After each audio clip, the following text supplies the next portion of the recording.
Shalom, my bitches. My end is here with audio only, bringing you some more Billy Bob Space Trucker. We're continuing Chapter 35, so let's begin.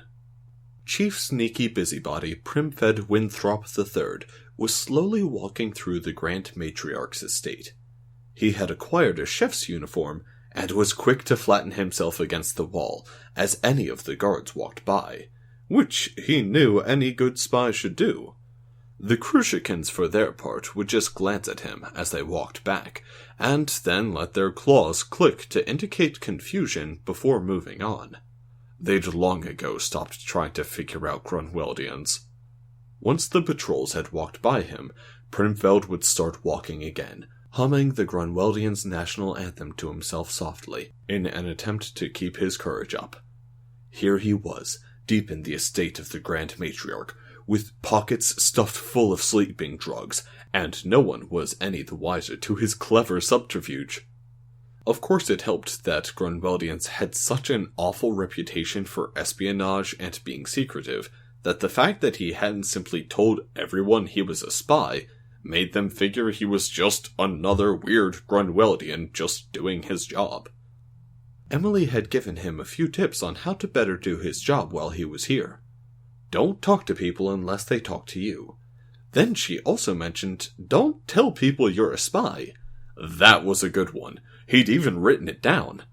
Finally, when someone asked what he was doing, he should tell them what he was doing, as if he was really who he claimed to be. That one was just genius. But it was taking him a little time to get used to the idea, so mostly he'd just stare at people who asked him things until they either left or let him pass. The estate was massive, with sections of it submerged, so she could switch between her hunting grounds and hunting reef freely. The massive creature also had quite a large number of servants, picked from Grunwaldians. He'd like to think because everyone loved Grunwaldians. But it was most likely because she knew she could make them cower in fear whenever she wanted, and they doubled as a snack if she got tired of them. Primford didn't know that, of course. He was making his way through the estate when he slipped into one of the side rooms to get out of the halls for a bit. Then he blinked as he looked around the large room filled with art and weapons that were apparently trophies of the matriarch's centuries of life and struggle for power.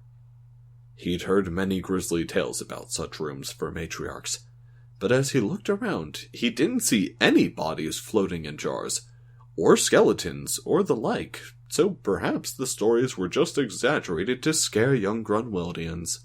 But he did see something else in the room, and he froze for a moment, trying to press himself against the wall and flatten out as if that would stop the maid from seeing him. But once she turned, he gasped. Those full fat cheeks, that rotund body, that luscious full coat.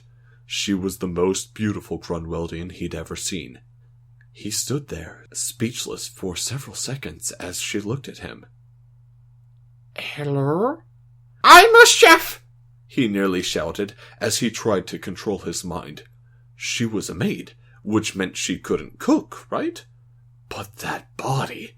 She had to be constantly eating to maintain such a wonderful figure. What if she already had a boyfriend who was a chef? A husband?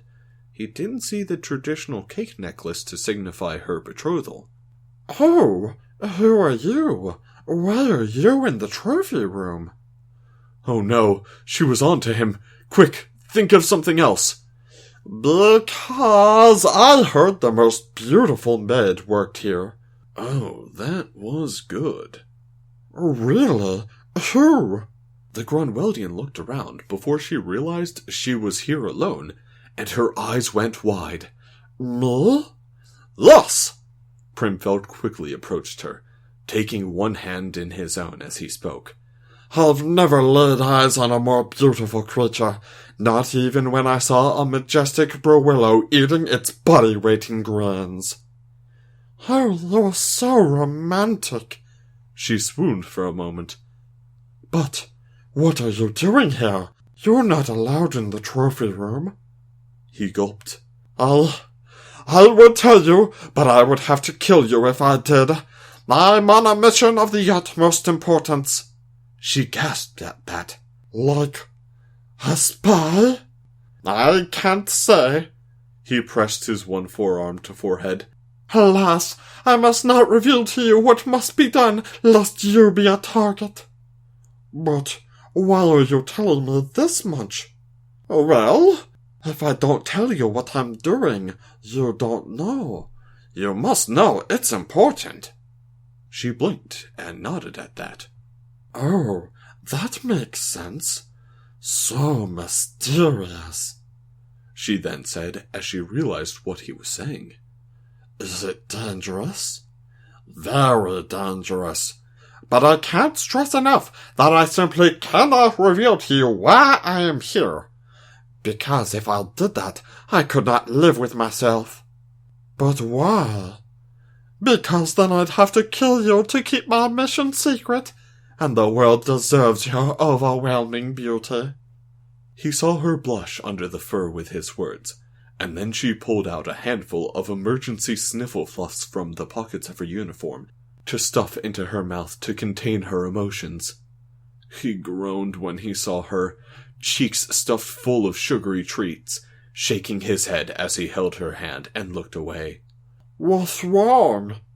"Your beauty makes me want to give up my task and run with you to the furthest reaches of space, but our very race requires me to complete it." "Oh, so darling," she said, cheeks still full of food.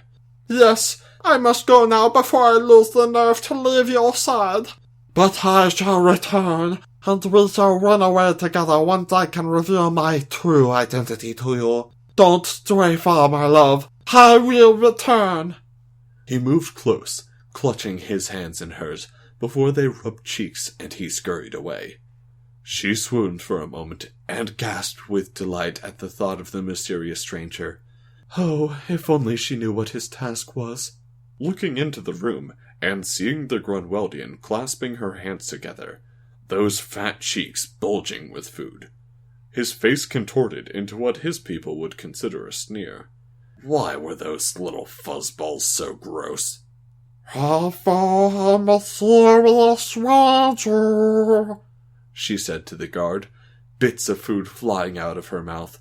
The guard just clicked his claws in confusion and walked away.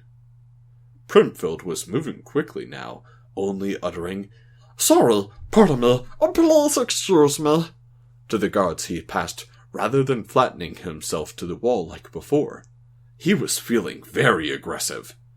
When he bumped into a guard, he only begged for forgiveness for a single minute before scurrying away. He wasn't sure what demons possessed him. Soon enough he was in the Grand Matriarch's feasting room, and he nearly threw up at the sight of all the raw meat that had been laid out for her. Then he gasped as he saw her towering over the room, at one end of the long table of food that had been set up for her. Turning, the massive matriarch clicked and hissed, "Who are you?" "Chef!" "My food is already prepared, you idiot."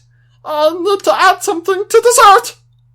He was standing straight, eyes wide as he trembled slightly in her presence. She clicked in annoyance and wiggled a long pointed leg at the far end of the table. "Desserts are down there." He stood for a moment.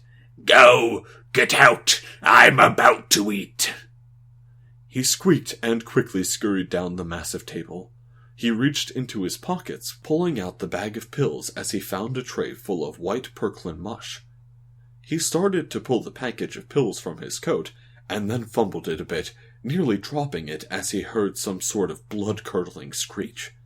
He clutched the package to his chest, looking down in horror as he assumed he'd been found. But the matriarch was just leaning in and shoveling the food into her mouth. He gasped as he saw how quickly she was moving down the line, and quickly tried to pull the jar open, but it was one of those damn pinch-and-twist locks. He struggled with it, looking on in horror as the matriarch ate tray after tray of food that had been left out for her. She was past the appetizers. He pounded the lid on the side of the table, jerking and twisting as she got closer. When she was halfway through the main course, he finally got the top off, dumping the pills into the white mush and stirring it up with a spoon someone had left behind very quickly.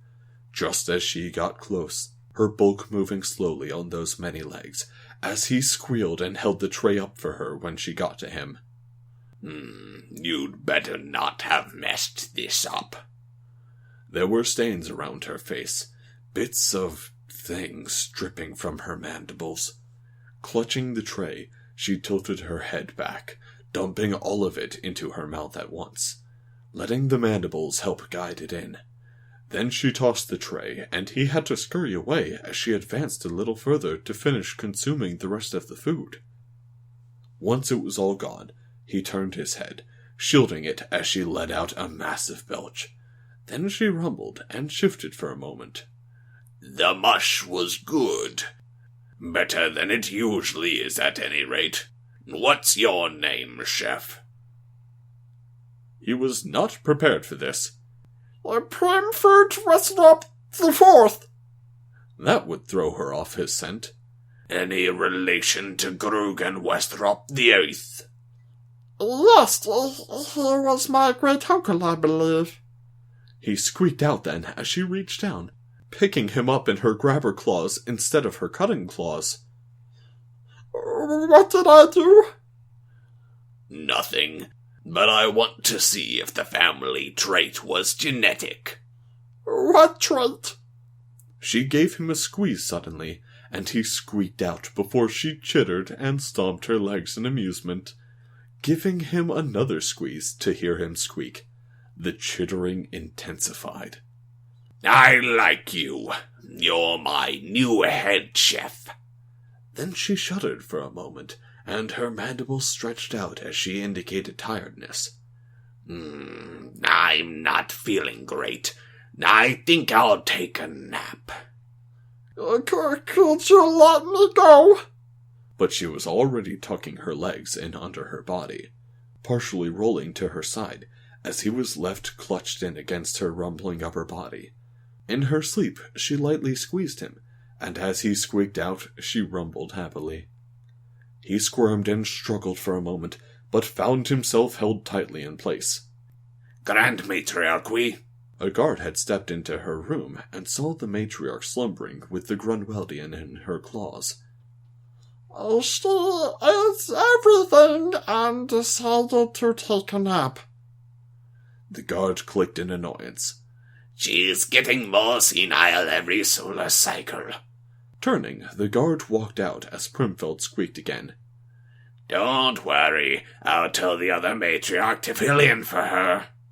Oh, what? She won't let me go! But the door had already closed. Primford looked around for a moment and then sighed. Well, I guess I need to wait to be rescued by Mr. Billy Bob, savior of Grunwaldians. Billy Bob and Emily were standing in front of the massive door leading to the summit meeting room as he looked up at it. So, why did we lock it again? To keep them trapped in there. Wouldn't it make them curious when the security door's locked? Our agents inside told them it was just a precaution after some rumors. Well, how do we get in? She pointed to a side hall on his left. Through there. We'll unlock a smaller door and slip through. Once you kill the guards inside, I'll start my speech. Then you go help Amelia. He nodded and shrugged. Sounds like a plan.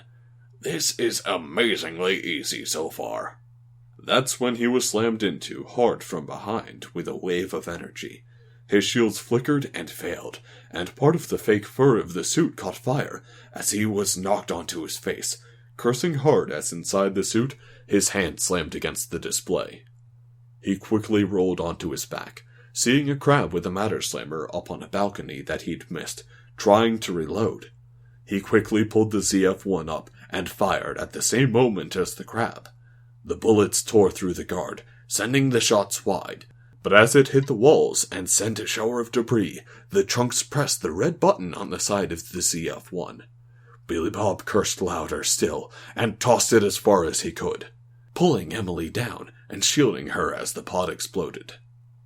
Once it was over, he got up, checking to make sure Emily was all right, as he remembered some of his fur was on fire, and then dropped back down, rolling around on the ground.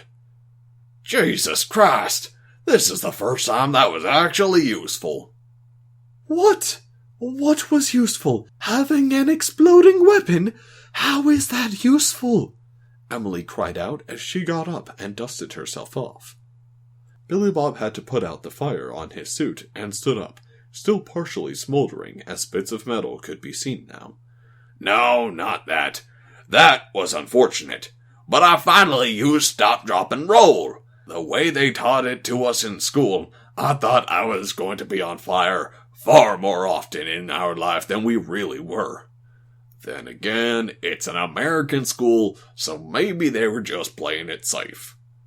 Seriously, Billy Bob, why did your weapon explode? Oh, some debris hit the self-destruct button. Why does your weapon even have that? So you can make it self-destruct. Is that some sort of trick question? He shrugged then, before moving back over to his black bag. 'Kay, no more ZF-1. That's cool. I still got this. Especially because I've been just dying, figuratively, to try this one. She stepped by him, walking down the security hall. I'll get the door ready. Hold on, wait for me, he said, grabbing the bag, and moving to follow her, stepping ahead as he brought out the axe. I haven't cleared this area yet. He glanced at her and clutched the axe in his hands as he stepped forward, but the hallway was empty. Never can be too careful, he muttered as she stepped up to the smaller security door. Okay, keep your axe handy. I'm not sure if there are any guards around the entrance here, she said as she opened the control panel next to the door. He nodded and stepped up to the door, ready for any trouble. She stood to the side, working on the console panel, before it beeped and slid open. There was a crab behind it, turning to see what was going on, but instead found an axe buried in his skull. The crab collapsed, and Billy Bob stepped out further, noticing he was on the bottom row of a set of seats. Out in the center, he could hear talking and quickly pulled the final weapon free from his bag. There was supposed to be some fancy hamster, even more important than the one on the Rosie that was here, and he would start to demand answers from the crabs about some sort of past crimes when he got the signal. From what Billy Bob could hear, that discussion had already started. It didn't sound like it was going well when he got to the main floor. The matriarch they'd sent to replace the ginormous one was out in the center, pointing her claws at a cowering hamster in a fancy suit and top hat. How dare you accuse us of this? Have you all forgotten who saved the council in the regulation wars? You're all ingrates! She reared back, claws and legs moving to slam down on the hamster that was turning to run, when a massive thum broke through the gasps of the diplomats, and the matriarch's head disappeared in a mist, and a large hole appearing in the ceiling beyond her. The body collapsed, lifeless as ichor and mucus began to pour out. There were more screams and gasps as Billy Bob stepped into the light, holding a Beretta 1 caliber rifle. On the side of the receiver was supposed to be printed anti-material rifle, but Billy Bob had scratched material and written everything beneath it in red ink. Attention, diplomats! America has arrived! He broadcast on his suit speakers, and as the few remaining crabs in the summit room charged out, he killed 2 of them with a single shot that ruptured their upper bodies, and then dropped his rifle so he could cleave the axe through the last of them, after catching 2 energy blasts to his right arm, which was now showing even more metal through the fraying fake fur. He looked around at the cowering diplomats and back at Emily. Anyone you're worried about? The Graceland. She pointed at the fish cop counselor in the exosuit. I'm unarmed, the Graceland said quickly, raising his metallic arms. Billy Bob glanced back at Emily, who thought it over for a moment, and then looked at Billy Bob. He's probably fine. I still have an energy blaster just in case. Get out there and help Amelia." She pulled out her pocket dimension, and he nodded, grabbing his rifle again as he headed toward the door. He was down to the shotgun, the rifle, and his axe, but that was more than enough for him. He probably wouldn't need to use the shotgun again until he ran out of 1-caliber ammo. "Have fun blowing their minds. America's #1, he said, shouldering the rifle to raise a single finger from one hand to the assembled diplomats before walking back out the security door. "All right, Amelia, seal up the summit room. I'm on my way outside." "Good. Their reinforcements are here. We could use the help," Amelia said as he grinned inside the suit and broke into a jog, taking large bounding leaps down the hall he'd fought through since the gravity was so low. Soon he was back to the loading bay he'd decimated before. As he stepped through the open door, he looked around the compound. He could see smoke rising above several broken armored crabs and a hole in the perimeter wall. Much like the guards inside, he noticed these armored shells were much fancier looking than he'd seen so far. Didn't seem to help them from being turned into scrap, however. Amelia in her power suit was standing in a garden of burning flowers, crab corpses all around the clawed feet of the suit. Billy Bob glanced around and noticed a few of the other Libertonian commandos on the rooftops of the buildings surrounding the Capitol building. They would dive down into the advancing crabs on the street, fire off a few point-blank rounds, and then fly back into the air before the crabs could lock on. It wasn't a bad plan, but he couldn't fight like that. He looked up at the massive Capitol tower above him. About 10 stories up, he noticed an exterior ring, some sort of massive balcony that circled the tower. "Amelia, I need you to get me up there." He pointed up as she followed his finger. "But you can't fly." "Why do you think I need you to get me up there?" "I mean, how are you going to fight from up there?" "Don't you worry about that. Just get me up there, and I'll provide you cover." He approached the power suit as she leaned down, giving him an awkward hug as he gripped the power suit. Leaning back up, she then leaped into the air, the jets on the power suit boosting them into the sky before she landed on the balcony with a crunch. Then dropping him off, she turned and jumped, aiming to land in the middle of another wave of advancing crabs. Billy Bob quickly surveyed the area, as he had a commanding view of the city. 5 broad avenues split the city into districts for each of the founding species. The streets leading from the fish cops and the ass crab territory were the only ones that seemed to be busy leading troops, police, and ceremonial guards towards the Capitol building. Thankfully, they shared a border, so he only had to cover one angle of approach. He tossed the bag down, pulling out all the full magazines he had for the anti-everything rifle. 10 magazines with 10 rounds each, 7 in the current magazine and 1 in the chamber. This was the sort of word problem he wished he'd had back at school. With 108 bullets, how many Xenos can you kill? Depends on how good of a shot you are, he answered in his head with a grin. He crouched down behind the edge of a balcony wall, supporting his rifle as he took up the best position he could. "Hey, Amelia, they need the signal clear to broadcast whatever Emily is saying inside. But did you guys also patch into the city PA?" "Yes, why?" "Can I have access?" "Hold on." He waited as he began to examine the streets and buildings ahead of him through the scope of the rifle. He wished he had a spotter. Hell, he wished he had his older sister around. She was the best shot in the family. "All right, your implant should have access now," Amelia said as he grinned. Quickly scrolling through his playlist, he selected a song with a grin. Aiming through the scope, he saw a crab on the main avenue waving other fish cops and ass crabs forward. Looked important. Then he started the song up and pulled the trigger. Just as the first heavy bars of Stars and Stripes Forever began to blare out of the city's PA system, the 1-caliber bullet struck the upper body of the crab, turning it into a mist. The round had dropped far less than he expected. which reminded him the gravity here was lower, so the bullet would drop less than usual.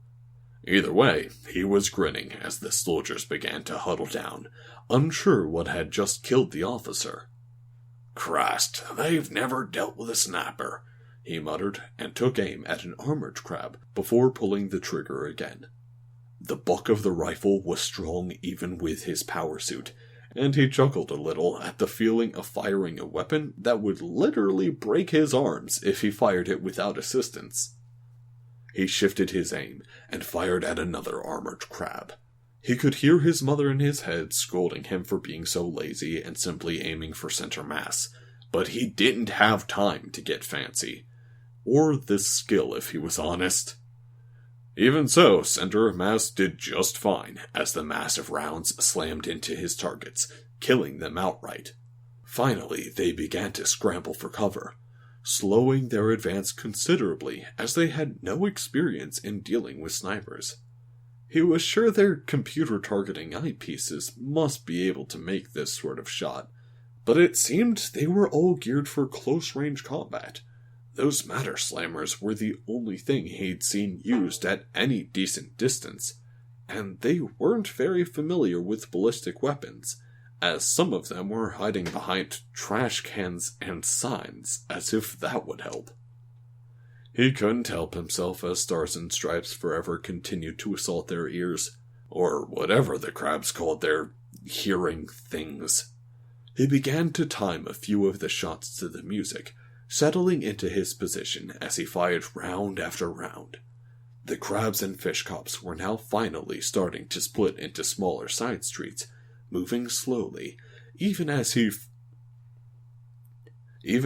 fire a round through a wall or corner of a building to hit a target.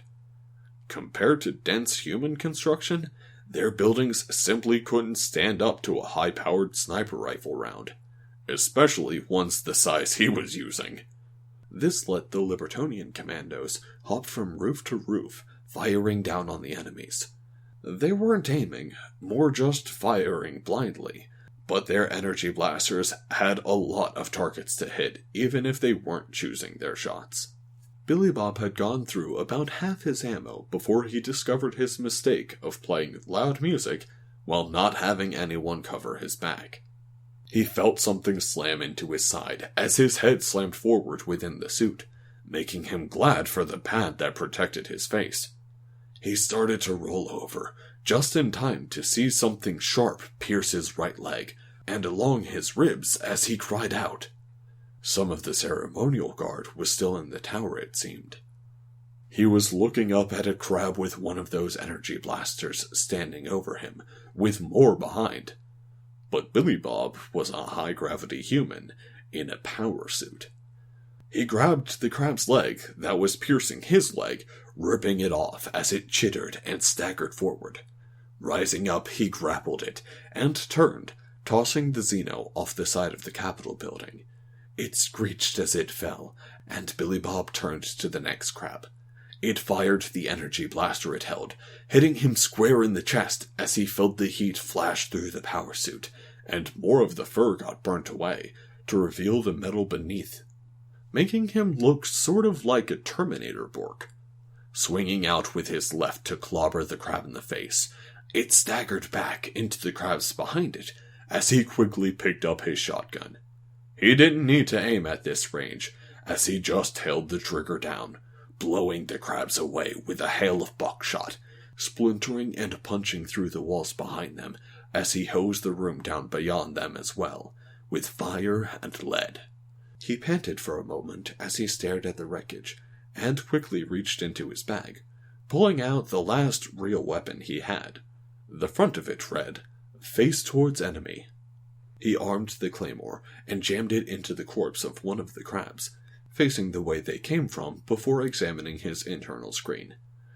Yeah, wounds detected. How's this thing work?" The space goblins had combined their tech with some human systems, and he noticed it was a human-engineered medical system inside. That was probably safe, since everyone had slightly different anatomy and biology, but he figured it would just inject him with that medical biogel stuff. So he got a surprise when he activated the system and heard the computer reply, "Stapling." Stapling? The fuck does that mean? Then he screamed out as he felt metal staples clamp the hole in his leg shut and the cut along his side. Motherfucker, asshole twat, Barbara Streisand. Oh, who designed this, my mother? Then the computerized voice spoke again. "Applying morphine and battle stimulant." Wouldn't those just cancel out? He asked himself before he felt something jab into his neck. Motherfucker! He suddenly felt better. Not just better, he felt fucking fantastic. He shivered for a moment, and then quickly crouched back down to grab his rifle. For some reason, he found it easier to swing between targets, moving on before even seeing if the bullet hit the target. The music kept playing, but he wasn't paying attention to that now. Everything seemed far away, just him and the scope. He saw the Libertonians fighting still, slowly getting thinned out by the sheer weight of advancing enemy soldiers.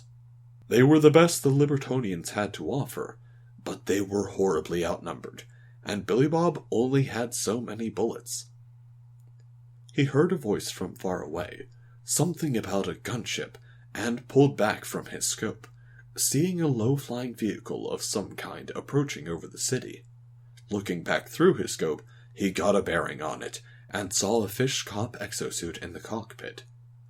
For some reason, that was the moment he took to wonder if he should still call them fish cops, or fish soldiers, but then he pulled the trigger, since he realized it was just going to be fish dead. For once his shot didn't connect, as he saw some sort of shimmering field around the vehicle for a moment. The slow-moving craft began to angle away, but he quickly pulled the trigger 2 more times. The third shot apparently went through, as he saw a bullet hole in the glass of the cockpit, as smoke blocked out his view of what happened to the pilot. By the way, the ship veered sharply down into the main street, exploding and taking a few squads of soldiers with it.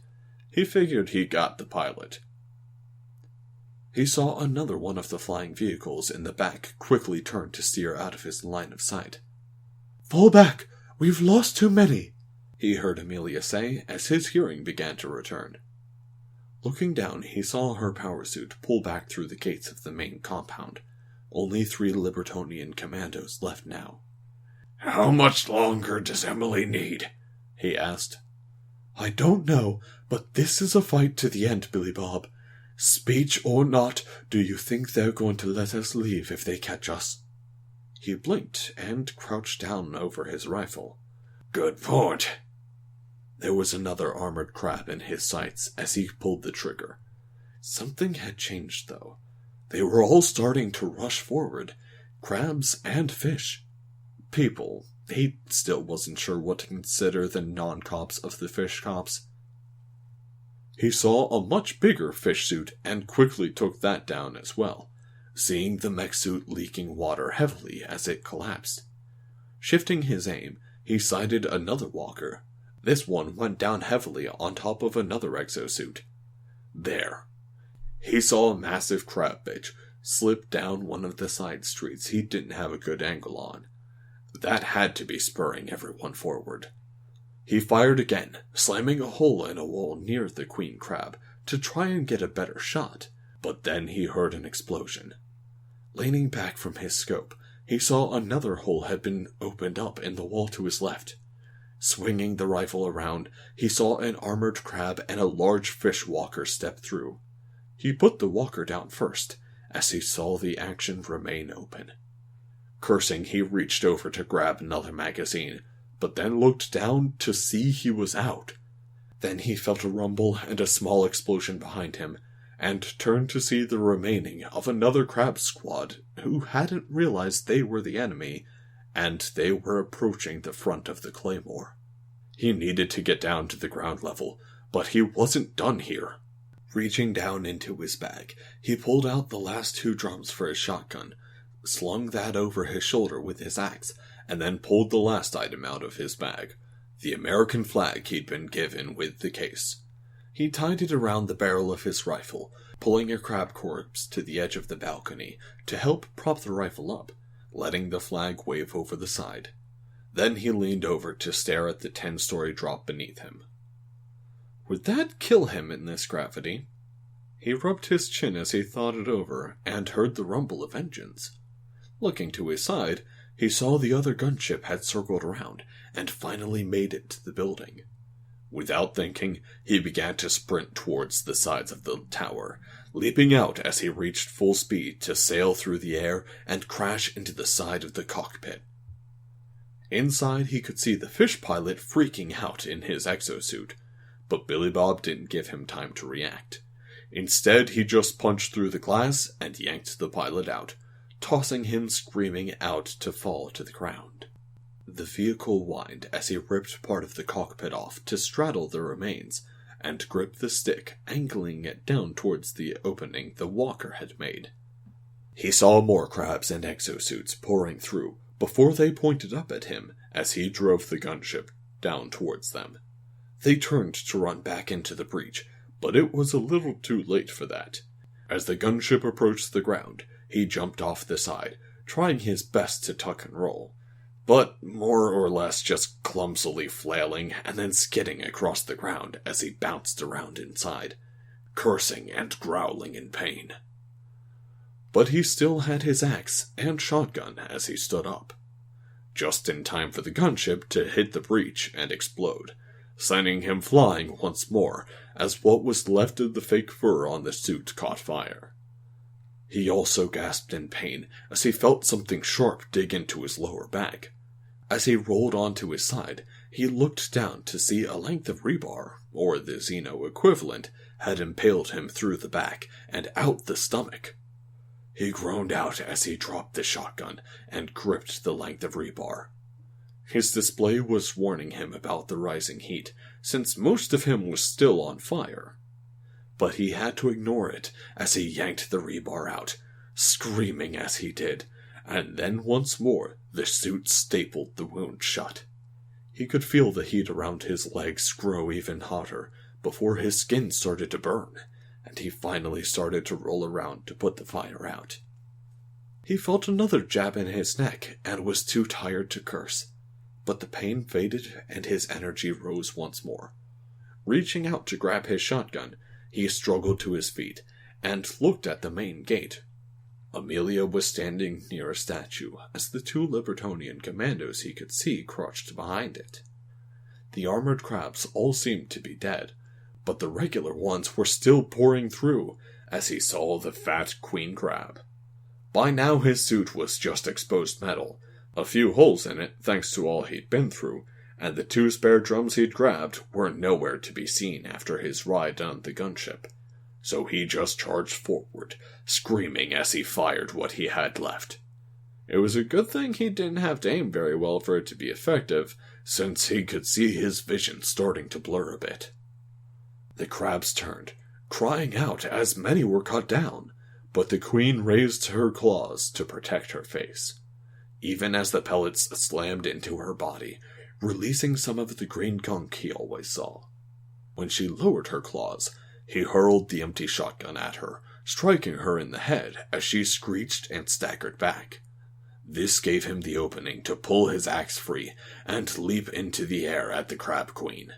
But she rose her claws in defense. He cut one free, only to be knocked to the ground by another.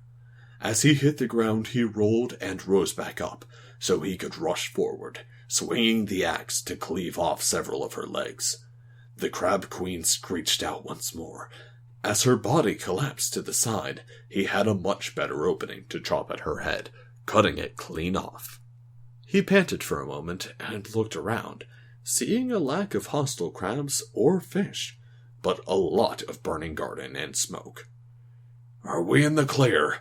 he asked, and then heard more chittering from the main gate. Looking forward, he saw 2 of the queen crabs, and one was holding some sort of metal tube. Without thinking, he pulled his arm back and threw the axe at that one, watching her cry out as the incredibly sharp axe head cut through a claw and sank into her chest. But the tube fired, and a massive explosion ruptured the ground in front of Billy Bob.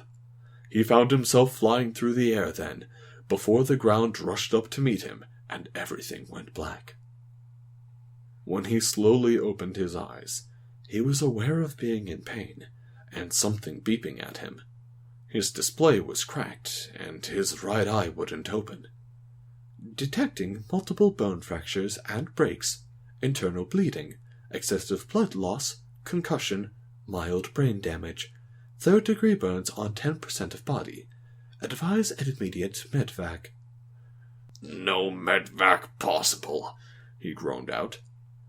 Advise last stand. Inject remaining battle stimulant. Warning, this could lead to long-term health problems. He laughed, and then groaned as he pushed himself up a bit, grinding his teeth as he felt his arms scream at him in pain. He could see Amelia's power suit was face down near the statue, the last remaining queen crab, stabbing the one Libertonian commando left alive with her forelegs as the Space Eagle screamed out. Last stand, he muttered, and felt the needle jab his neck once more. He felt a bit more energy as he staggered to his feet and activated his speakers. Hey, you ugly sack of shit! The queen crab looked over at him, dropping the commando, who cried in pain as he hit the ground. The human, you shall die slowly for what you've done, the trouble you've caused, my people you've killed. We will make you live for years before the sweet embrace of death. You're a stupid fucking cunt. All your ass-faced kin are stupid fucking cunts. Except I'm not sure you're worth being called a cunt, since they're more useful than you trash. She hissed in anger and skittered forward, grabbing him in her claws as she lifted him into the air. Battle stimulant or not, he couldn't fight the damn thing. She hissed in his face. Your kin shall be slaves when this is over. You'll live to see them in chains.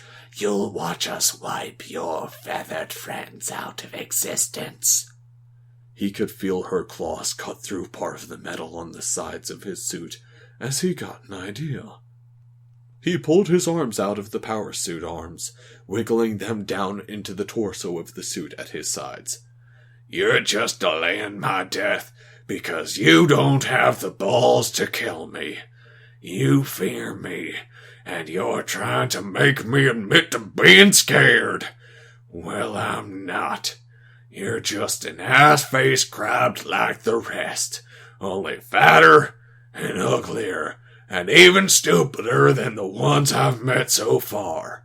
I'm looking forward to the day my people are eating what's left of you with some tartar sauce. She hissed out, and the claws sank deeper into the metal of the suit. He gasped in pain as he felt the claws cut his arms, but the legs dropped free of the suit, since there wasn't enough metal to hold them in place, and he dropped out with them. The claws scraped up along the outsides of his arms, but as he hit the ground, she stared at the upper portion of the suit in surprise. Stepping back to get a better look at him, he was already grabbing the M1911s he kept inside the suit. Pulling them free, he pointed up, pulling the triggers as quickly as he could, watching her jerk as 16 .45 caliber rounds slammed into her upper body and head. As he ran out of bullets, she staggered back and then slumped to the side with a heavy thud. He lay on the ground then, feeling more tired than ever.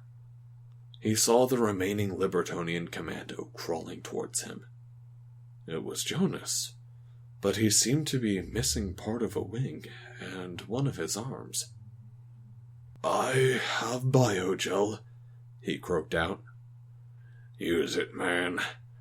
"I'm good," Billy Bob said as he looked up at the sky, keying into his implant communicator. Emily, how's the speech?" "We did it. The member species are turning on the Founders. I've exposed them. There's no way they'll join the war effort now." That's great. Hey, I just want you to know to not read into the whole falling asleep on you thing. I swear it won't happen when it really matters. His eyelids felt heavy. What are you talking about? What falling asleep on me thing? You don't mean like at the museum, do you? Billy Bob! He blinked slowly as the wind began to blow the smoke out of his vision to let him see the sky. Then he saw the red, white, and blue flag fluttering in the wind, hanging from the barrel of his rifle where he left it. He rose his hand to his forehead, giving it a salute. There's a present for you in a box on the Longhorn. I think you'll like it. I'm sure I will when you give it to me. I'm on my way outside right now. Don't fall asleep. You were a great dance partner, Emily. Billy Bob! Billy Bob! He smiled as he saw the flag waving and closed his eyes. And so ends this saga in the adventures of Billy Bob's Space Trucker. Okay, so if you enjoyed it, like, favorite, subscribe, leave me a comment, let me know all of the things, and have a nice one, y'alls.